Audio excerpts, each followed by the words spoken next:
Hi, and welcome to Love is Crafting. Love is crafting. I'm Stanton. And I'm Tila. And if you're new to our channel, thanks for checking us out. Are you returning subscribers? Thanks for your support. What we like to do on this channel is take you through crafts and other DIY projects that are real, but not necessarily perfect because love isn't perfect.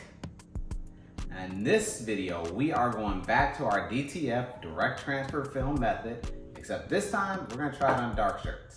Yeah, we loved our results on the light fabric, so we thought, why not try it on dark and see what happens?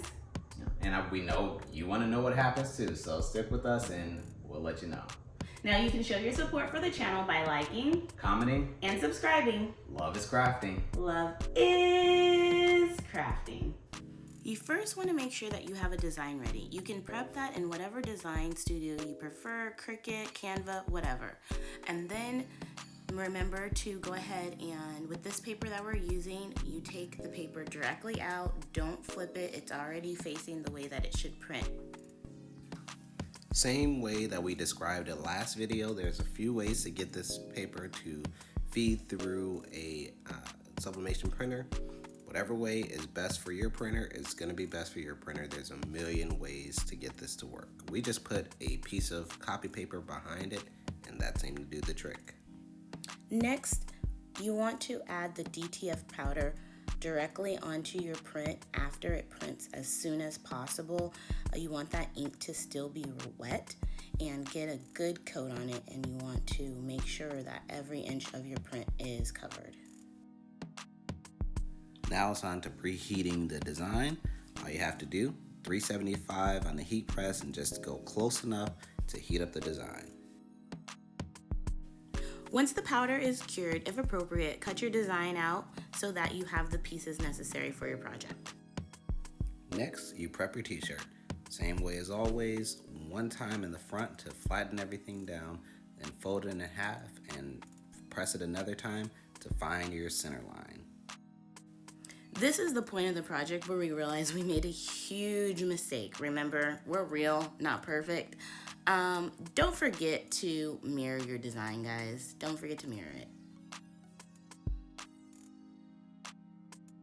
So we did all of the first steps again, but this time with the design mirrored.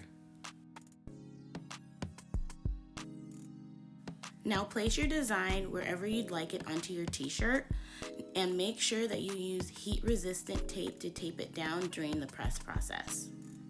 Then you add your butcher paper and press the shirt. Obviously, you know your heat press more than anybody else, so for ours, we have to press it and turn it consistently to make sure that there's even heat all the way around the shirt, so that way there's no areas missing.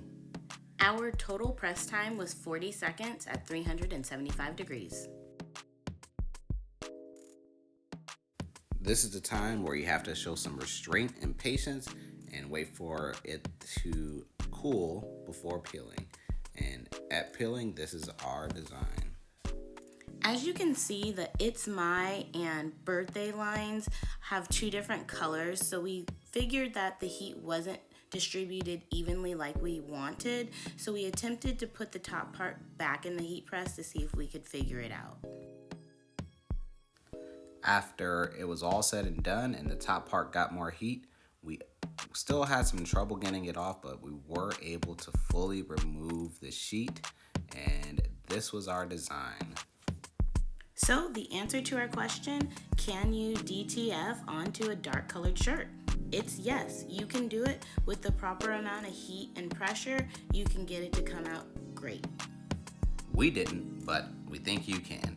Tell us what you think in the comments. Thanks for watching, and remember, love is crafting.